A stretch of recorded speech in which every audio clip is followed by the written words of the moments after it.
बात है 1960s की। मशहूर ऑथर आर के नारायणन के घर एक दिन फोन की घंटी बजी। नारायणन ने फोन उठाया, कहा आर के नारायणन। उधर से जवाब आया देवानंद। नारायणन ने कहा कौन देवानंद? जवाब मिला देवानंद द एक्टर। पहले तो नारायणन को लगा कि कोई मजाक कर रहा है, बट सिंस कॉल आईएसडी था तो उन्होंने पूछा कहां से बोल रहे हैं। जवाब आया लॉस एंजलिस से। नारायणन को तब लगा कि फोन जेन्युइन है। देवानंद ने कहा कि आपकी कहानी को हम पर्दे पर उतारना चाहते हैं और हम एक ऐसे प्रोजेक्ट पर हाथ मिला सकते हैं जो हॉलीवुड को कॉन्कर कर सकता है। नारायणन ने कहा हम, मतलब आपके अलावा और कौन? देव ने कहा पर्ल बक का नाम सुना है? जवाब आया किसने नहीं सुना। देव ने कहा वो और मैं मिलकर आपकी किताब पर एक फिल्म बनाना चाहते हैं। नारायणन ने पूछा कौन सी किताब? देव ने कहा द गाइड, और मैं गाइड का रोल करना चाहता हूँ। नारायणन की खुशी का ठिकाना नहीं रहा और इस तरह शुरुआत हुई देव आनंद के करियर की सबसे एम्बिशियस फिल्म की, जिसके रिलीज को लेकर इतना हंगामा हुआ कि देव आनंद को इंदिरा गांधी की मदद लेनी पड़ गई। राज रेट्रो में आज बात करेंगे द मेकिंग ऑफ गाइड की।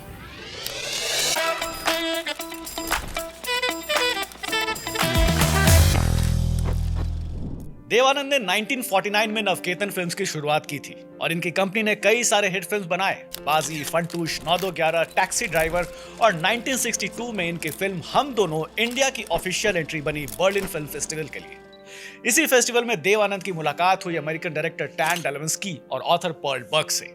दोनों ने देव से कहा कि वो उन्हें अपनी फिल्म में कास्ट करना चाहते हैं, जो कि बेस्ड होगी एक इंडियन ऑथर के इंग्लिश नॉवेल पर देव ने ऑफर रिफ्यूज कर दिया, ये कहकर कि मैं तभी ये फिल्म कर पाऊंगा जब कहानी मेरे स्टार स्टेटस को मैच करेगी और मेरा रोल चैलेंजिंग होगा। फिर देव लंदन चले गए, पर इस मुलाकात के बाद देव को ख्याल आने लगा कि उन्हें भी इंटरनेशनल फिल्म बनानी चाहिए। लंदन में किसी ने उन्हें एक किताब सजेस्ट किया, आर के नारायणन की द गाइड। देव ने यह किताब पढ़ी और काफी इंप्रेस हुए। थोड़ा रिसर्च करने पर पता चला कि किताब को साहित्य अकादमी अवार्ड भी मिल चुका है और राइटर का नाम वेस्टर्न लिटरेरी वर्ल्ड में काफी फेमस है। देव ने पर्ल बक को कॉल किया और कहा कि हम साथ मिलकर एक कहानी पर काम कर सकते हैं। देव ने पर्ल को बताया कि वो द गाइड बुक की कहानी की बात कर रहे हैं। पर्ल ने नाम सुना था। पर्ल ने देव को यूएस बुलाया और यूएस में पर्ल, टैड और देव आनंद के बीच अग्रीमेंट हुआ कि वो द गाइड बनाएंगे, जो कि इंडो यूएस कोलैबोरेशन होगा। न्यूयॉर्क के स्टार्टन प्रोडक्शन एंड नवकेतन फिल्म्स के बीच एक डील फाइनल हो गया कि फिल्म इंग्लिश और हिंदी दोनों में बनेगी। ये एक बहुत बड़ा मोमेंट था इंडियन फिल्म इंडस्ट्री के लिए। इसके बाद देव आनंद ने पर्ल और टैड को मुंबई बुलाया। प्रेस कॉन्फ्रेंस में कोलैबोरेशन को अनाउंस किया गया और इस बीच नागपुर में कांग्रेस के एक इवेंट में देव आनंद को बुलाया गया। जवाहरलाल नेहरू को जब इंडो यूएस कोलैबोरेशन का पता चला तो उन्होंने देव आनंद को शाबाशी दी। फिल्म का बज़ काफी क्रिएट हो गया था। कहानी कुछ ऐसी थी कि राजू उदयपुर का एक टूरिस्ट गाइड है। एक बार उसके शहर में एक आर्कियोलॉजिस्ट और उसकी पत्नी रोजी घूमने आते हैं। रोजी एक टैलेंटेड डांसर होती है, लेकिन उसका पति उसे इग्नोर करता है। राजू रोजी को अपने सपने पूरे करने के लिए मोटिवेट करता है और उसे एक सक्सेसफुल डांसर बना देता है। धीरे धीरे राजू पैसा और फेम के चक्कर में गलत रास्ते पर चला जाता है, जिसकी वजह से उसे जेल हो जाती है। जेल से निकलने के बाद राजू भटकते हुए एक गांव पहुंच जाता है, जहां लोग उसे एक संत समझने लगते हैं। आखिर में राजू गांव के लिए उपवास रखता है ताकि बारिश हो सके। फिल्म का एंड काफी इमोशनल था, जहां राजू अपनी जिंदगी की सच और मोक्ष पाने की तरफ बढ़ता है। क्लाइमैक्स भगवत गीता के प्रिंसिपल को सिखाती है कि इंसान नहीं मरता, सिर्फ शरीर मरता है, आत्मा हमेशा अमर रहती है। फिल्म में देव आनंद के अपोजिट वहीदा रहमान को कास्ट किया गया, जिन्होंने पहले उनके साथ काला बाजार में काम किया था। सिंस फिल्म इंग्लिश और हिंदी दोनों में बनने वाली थी, तो पर्ल ने वहीदा रहमान के इंग्लिश डिस्टिंक्ट की जिम्मेदारी ली। इंग्लिश वर्जन को टैड डायरेक्ट करने वाले थे और हिंदी वर्जन को चेतन आनंद। दोनों वर्जन की शूटिंग एक साथ होने वाली थी, पर इनिशियल डेज में ही क्रिएटिव डिफरेंस शुरू हो गया। लगातार बहस और एक ही कहानी को अलग अलग तरीके से दिखाने की कोशिश ने प्रोडक्शन को डिले करना शुरू कर दिया, जो पहले से ही महंगा था। इसके बाद देवानंद ने डिसाइड किया कि पहले इंग्लिश वर्जन कंप्लीट होगी और चेतन आनंद ने फिल्म छोड़ दी। दरअसल चेतन ये फिल्म वैसे भी उस वक्त करना नहीं चाहते थे, क्योंकि उनका सारा फोकस अपनी फिल्म हकीकत पर था, जो कि वो खुद प्रोड्यूस और डायरेक्ट कर रहे थे। चेतन के जाने के बाद डायरेक्शन की जिम्मेदारी ली देव के भाई विजय आनंद ने। विजय आनंद के जुड़ने से एक ही नॉवल पर दो बिल्कुल अलग फिल्में बनी। हिंदी वर्जन को बेहतर बनाने के लिए फिल्म की पूरी इंग्लिश स्क्रिप्ट को शुरू से दोबारा लिखा गया। हिंदी वर्जन के लिए एक नई स्क्रीन प्ले चाहिए थी, जो इंडियन एथॉस और इंडियन सोच के हिसाब से हो। इंग्लिश वर्जन का एक भी शॉट हिंदी वर्जन में रिपीट या इंक्लूड नहीं किया गया।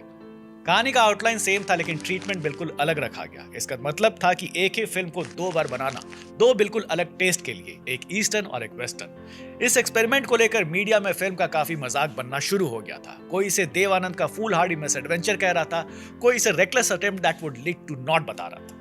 खैर, इंग्लिश वर्जन 8 वीक में कंप्लीट हो गई और यूएस में रिलीज हो गई, बट फिल्म बुरी तरह फ्लॉप साबित रही। इसी वजह से हिंदी वर्जन को लेकर भी डाउट क्रिएट हो गया। फिल्म को कोई डिस्ट्रीब्यूटर नहीं मिल रहा था, ऊपर से फिल्म का सब्जेक्ट एडल्ट्री प्रमोट कर रहा था, जो कि इंडियन कल्चर के अगेंस्ट था, और इसलिए इसको सेंसर सर्टिफिकेट ना मिल सके, इसके लिए कई ग्रुप ने सेंसर बोर्ड को लेटर लिखा।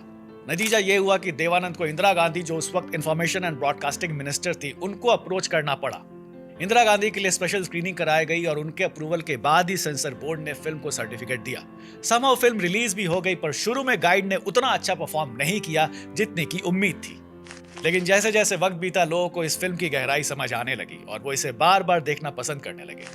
बाद में एक तीसरा वर्जन भी बनाया गया, जिसे इंडिया की तरफ से ऑस्कर्स में फॉरेन लैंग्वेज एंट्री के रूप में भेजा गया।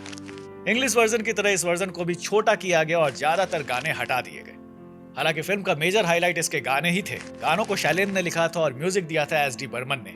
फिल्म को 7 फिल्म फेयर अवार्ड्स मिले। Best actor Dev Anand, best actress Waheeda Rehman, best director Vijay Anand. हालांकि जिस ऑथर की बुक पर यह फिल्म बनी थी, वो इस फिल्म से खुश नहीं थे। आर के नारायणन गाइड की फिल्म एडेप्शन से बिल्कुल भी इंप्रेस नहीं थे। उन्हें लगा कि देवानंद की एनर्जेटिक अप्रोच और फिल्म मेकिंग प्रोसेस बहुत ही केओटिक थी। नारायणन को महसूस हुआ कि उनका प्यारा नॉवल बदलकर कुछ और ही बन रहा है, जिसे वो पहचान ही नहीं पा रहे। उन्हें सबसे ज्यादा शॉक तब लगा जब फिल्म की सेटिंग साउथ इंडिया के मालगुडी से बदलकर नॉर्थ इंडिया कर दी गई। उनके कंसर्न को फिल्म मेकर ने सीरियसली नहीं लिया। डायरेक्टर टैड भी उनकी बात कम सुनते थे, जिससे नारायणन को लगा कि उनकी राय का कोई मतलब ही नहीं है। ओवरऑल नारायणन को पूरी प्रोसेस फ्रस्ट्रेटिंग लगी और उन्हें लगा कि उनकी ओरिजिनल कहानी और उसकी रूह फिल्म में कहीं ना कहीं खो गई है। But having said that, guide को बॉलीवुड का एक क्लासिक माना जाता है। अगर आपने ये फिल्म नहीं देखी है तो यूट्यूब पर आप इसे देख सकते हैं। तो ये थी कहानी गाइड के बनने की। आपको ये कहानी कैसे लगी हमें कमेंट बॉक्स में बताइएगा। आज के लिए बस इतना ही। नेक्स्ट वीक फिर आएंगे कुछ नई कहानी के साथ।